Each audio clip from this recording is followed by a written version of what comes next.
Welcome everybody to another Zoom meeting of the Healing Cooperative, and I'm very excited to have Sarah Gish of Gish Creative as our speaker of the week.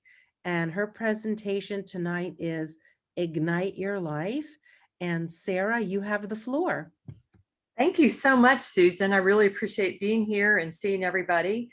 So first of all, I just wanted to start with, I know you did your bowl at the beginning, but I want us just to kind of shift gears again. And so I'm going to ring my bowl just once, just to kind of get us centered in a new state of mind. And I have a candle myself.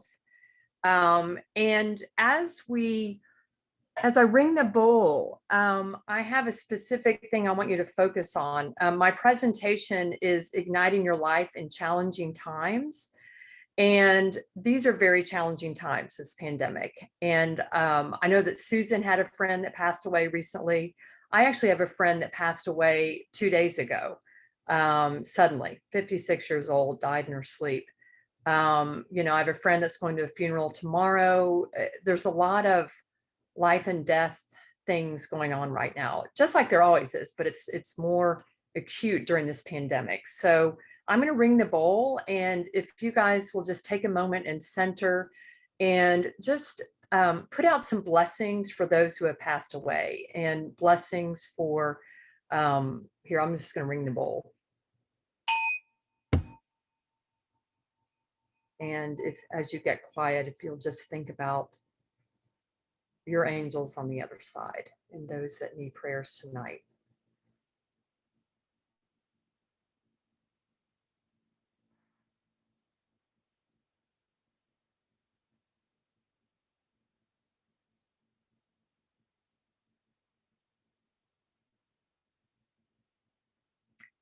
So thank you for that. And I am an artist, I'm a writer, teacher, mother, all kinds of things. And so I have this art project, Ignite Your Life, as Susan said, that I just love. I'm pretty much obsessed with it, actually. And it started as a way to honor my brother, Jeffrey Gish. And Jeff died of alcoholism in 2004. And I myself am sober 36 years this year. So I know that being sober has ignited my life. And I work with people, I interview people about how they ignite their lives. And what I want to start with, because usually I pass these around, but I'm just going to show you guys. This is my matchbox. Here we go. And I have a candle. Whoops. Hopefully I won't burn anything down.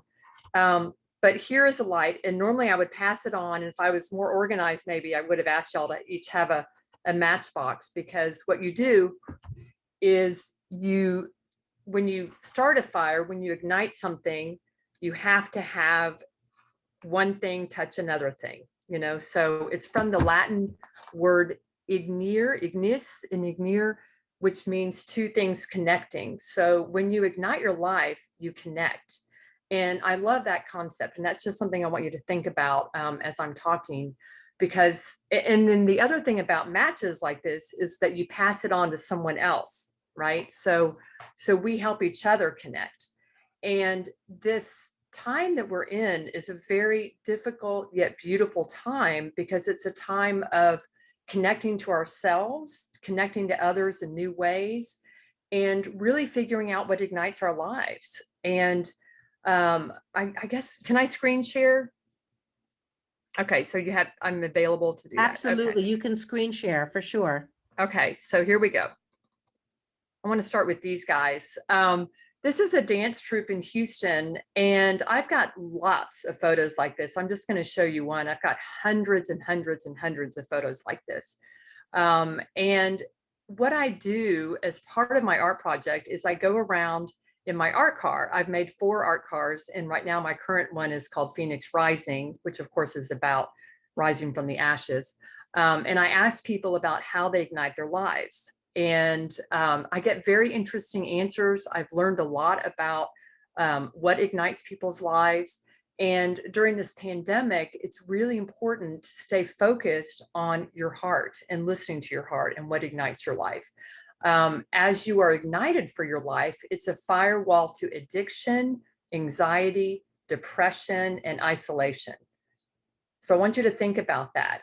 Have y'all had any addiction, anxiety, depression, and isolation during this pandemic? You know, and I'm sure you have. I feel certain you have. If you haven't, kudos to you. You know, high five, high five. Um, so, but that would be amazing. So when we are ignited for our lives, we are connected to ourselves. We are connected to other people, and you know, we're connected to something greater than us. And so as I've been doing this project, I came up with 12 ways to ignite your life daily, which I will now share. And um, and these are the cornerstone of my project. I wrote these, I took 10 years to write these. And they're, you can see them right there. I'm gonna go through them. But what I want you to do, I'm gonna actually go through these very slowly. And I don't know if you can see them, hopefully you can, but I'll read them to you as well. But doing these 12 things, and I have to say they're 12 just accidentally, but 12 is a very spiritual number. And so it just worked out to be 12 ways to ignite your life. But it's very special to me that it ended up being 12. As I go through these, I'm going to ask you a question. I'm going to ask you to think about how this connects to you. Because I swear, money back guarantee that if you do these 12 things every day, you will have this firewall that I talked about to addiction, anxiety, depression, and isolation. So the first one is trust in spirit, trust. And there's always a phrase and then a word that goes with it. So trust in spirit. And I also put them in a certain order for a reason. And this is when you get out of bed, the very first thing I recommend that you do is that you think about trust in spirit. You know, and spirit can be capital spirit, it can be the universe, it can be God, Jesus, whatever you want it to be. So I want you just to take a moment, connect with yourself, and think about this phrase. I trust by. So think about how you trust. I trust by. And you don't need to say it out loud. I just want you to think that inside of you to yourself. I trust by. How do you demonstrate trust in spirit? The next one is take care of yourself and nourish. So this is a really important one, and you can't do any of the other ones that are coming up if you don't take care of yourself and nourish yourself. And this involves getting a good night's sleep. You know, we're one of the most sleep deprived countries in the world. It's getting, you know, exercise every day. There's a really, it's a really important habit to be in, even if it's just a few minutes moving around, moving and shaking. It's eating well. I became vegan a year ago, thanks to my best friend's help. She's also vegan. And you know, I've lost weight. I've connected more to the earth and to the animals and plants. And so, and I'm not saying everybody has to be vegan, but just nourish yourself. Think about how you can nourish yourself with food, with friendships, with, you know, water. Make sure you drink plenty of water and that kind of thing. So just stop a moment, and I want you to think within yourself, I nourish by, and think of one way that you nourish yourself. I'm just going to give you a minute.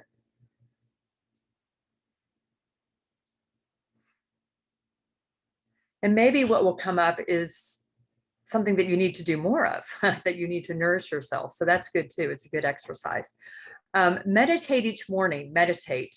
And this is something I do, life path sessions where I help people find their purpose, and I give them a mantra before we leave the session, you know, which is I am, or something about who they are. And one thing I tell my clients is to meditate every morning. Meditate every morning. And you guys are a group of healers. I'm sure you do that. it's so important. It's really, really important. It sets the tone for your day. We meditated before this or during this meeting. But I always say meditate each morning because it's often the day will get away from you if you don't meditate in the morning. Deepak Chopra has one of my favorite statements about this, which is the RPM meditation: rise, pee, meditate. So you just do that right at the start. And I always share that with people. So close your eyes for a second, and I meditate by. So think about a way that you meditate every morning.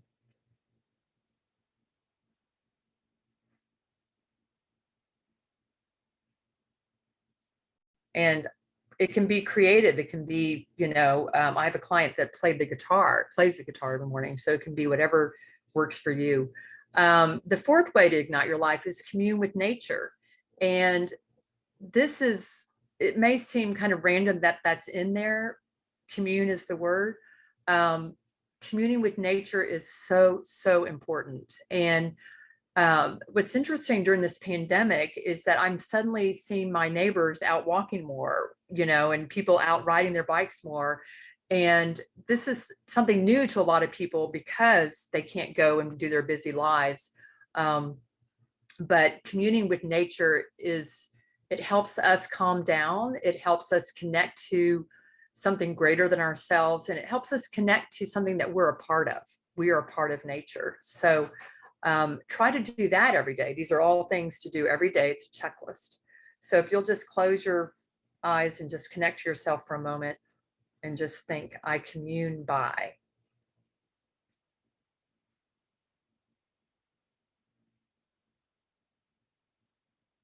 And I have favorite parks that I go to. I have, I was out communing in a hammock last night. I use a hammock for mental health. Actually, I love my hammock, and spent some time in that last night.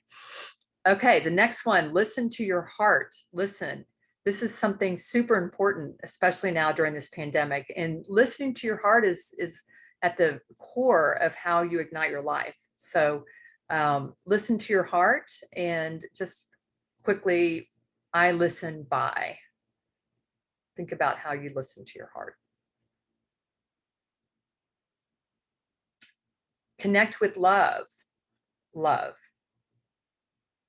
And you can see the first four are about connecting with yourself. And now we're moving out to connecting with other people. So connect with love. Kind of obvious, but it's important to connect with love, to think about love before you step out the door. And then maybe your grocery shopping experience will be better if you think about connecting with love. I had a beautiful grocery shopping experience today because I just thought about love as I was moving up and down the aisles. So think about I love by some way that you love. And then be of service, serve. This again is so important. As I said, I'm sober. And one of the ways that I was able to get over my addiction was to get out of myself and be of service to others. So if you can close your eyes for a minute and think about, I serve by how you serve.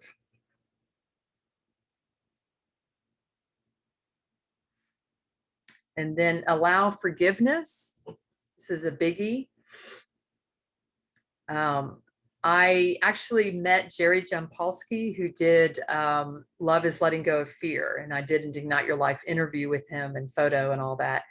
And he was talking a lot about forgiveness. And I actually was still writing this list and had not put forgiveness on there. And I thought, I need to add that. And so what I do in my morning meditation is I forgive someone every day, one person. And sometimes that person is just myself. I just forgive myself. So if you want to close your eyes for a second and think about, I forgive by.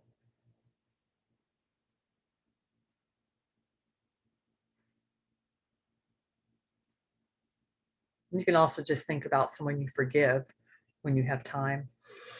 The next one is always be grateful, thank. And gratitude is such an important part of our lives, and it helps us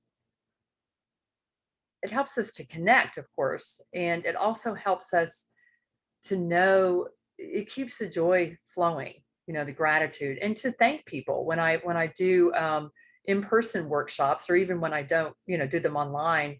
I have people write thank you notes, and I love that because it helps people, remember somebody in their life that they need to thank, and maybe they didn't thank them. And there's so many people in our lives that we come across that inspire us, or are nice to us. And I was at Target recently, and the guy said, "Bless you." And I said, "You know what? Thank you."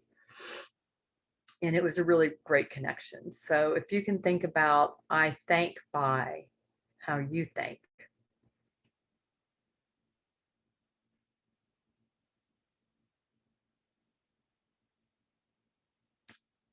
Explore your creativity is the next one. Create. So now we're kind of moving into those last four. We're connecting with others, and now these last three, we'll bring it home, are things that you can do with yourself, and kind of enrich your life. So explore your creativity. Create. When we create, it's a mirror, it's a window, it's almost like that box that we saw in the image, into the soul. So exploring your creativity is a way to get in touch with yourself and to let go of all the preconceptions and all the rules, and just to connect and create. So think about, I create by. I create by drawing, I create by cooking, I create by singing, whatever it is, I create. And think about that. Learn something new. I actually added this one, learn. When I got this, this CD of something called Brain Neurobics, and it's like, or it's just neurobics, I guess. I don't remember. No, I'm just kidding, because that's about the brain and memory. But the neurobics is about doing aerobics for the brain, basically. And it's a way of, it's like where you drive a different route home, or you spell words backwards in your head. And it's about learning something new, and that keeps the brain kind of plastic and moving along and ignited. So learning something new every day is really important for an ignited life. So if you can just close your eyes and think about, I learn by, or what are you learning?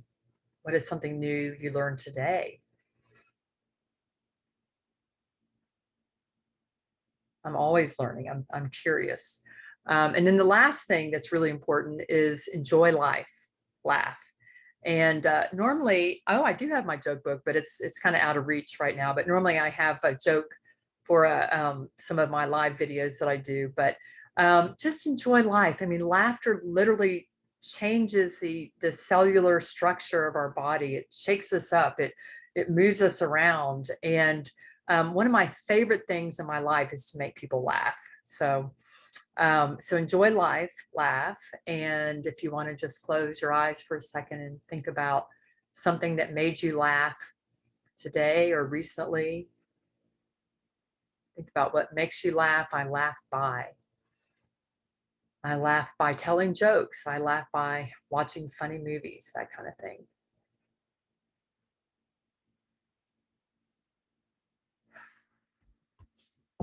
So those are my 12 ways to ignite your life daily. And I started that art project back in 2013, and I could tell you so many stories.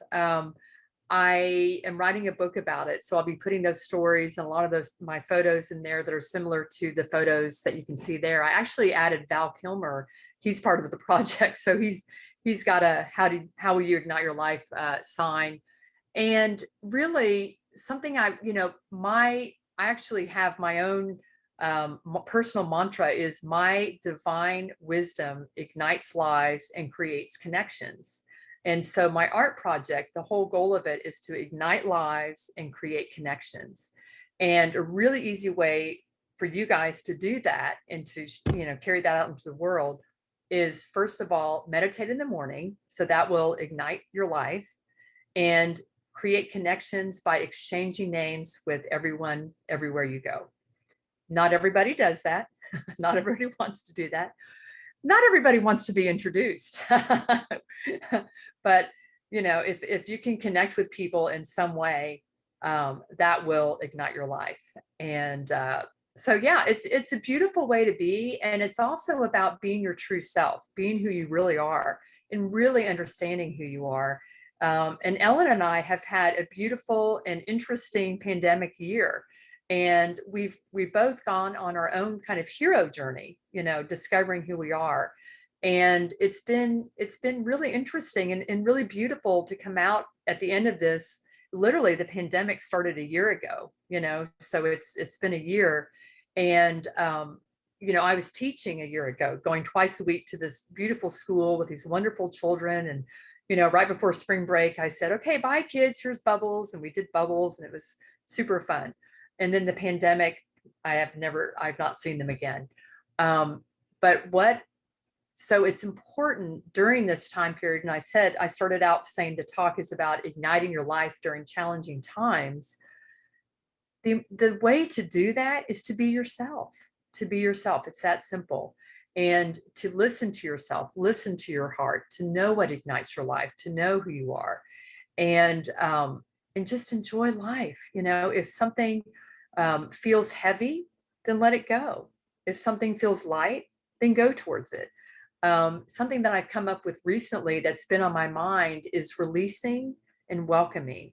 And I thought it was interesting, Renee, what you were saying about the box and decluttering, and the image that we saw, releasing and welcoming, releasing and welcoming. We're always doing that with our lives. We're always sorting. And that is about becoming who we really are. So I want to leave you, I know my time's up. I want to leave you with something that you can take with you anywhere you go. Susan did one of my virtual labyrinth walks, and it's very different, right? I also do in-person labyrinth walks once a month with some friends. But something I want to leave you with is something that I call Calm Palm. And you can do this anywhere you are. And so you've got your two hands. So pick a hand, and you can take your index finger and start at your thumb and go around 12 times. It's going to be hard because I'm talking. It'll be easier when you do this on your own. But just remember the number 12. And this is kind of like walking your palm as a labyrinth. So you do that 12 times on one palm. And you can do it with your eyes closed, your eyes open, whatever works for you. But always stop back at the thumb.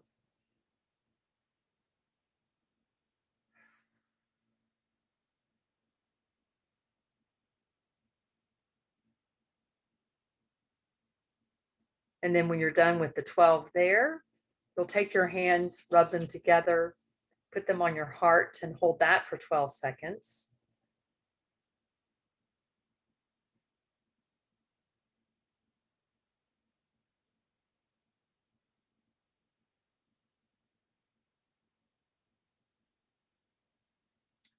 And then, of course, you end with the other palm because we don't want it to be left out.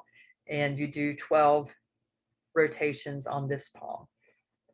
And labyrinths are a whole nother ball game that I do with meditation and that kind of thing.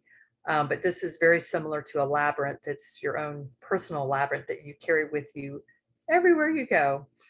And it's a way to calm yourself in any situation. If you're having a hard time, this is a great thing for kids too, to calm themselves. All right. So thank you very much. Namaste.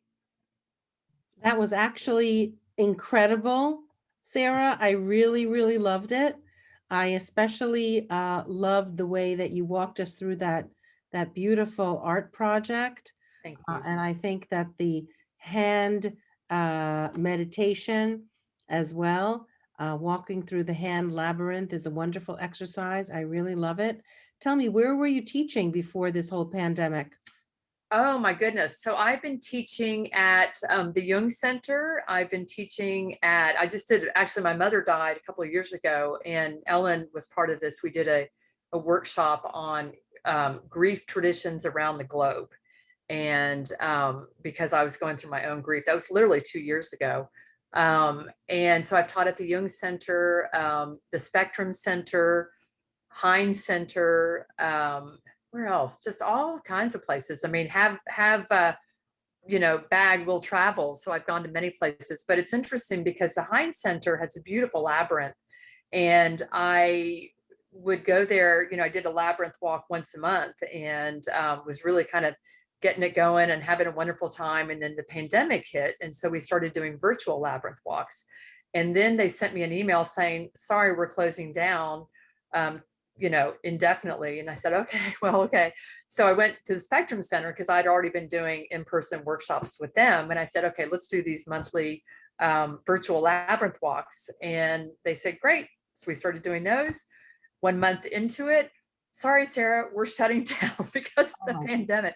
So so now I'm doing it on my own. I do monthly labyrinth walks. I will put my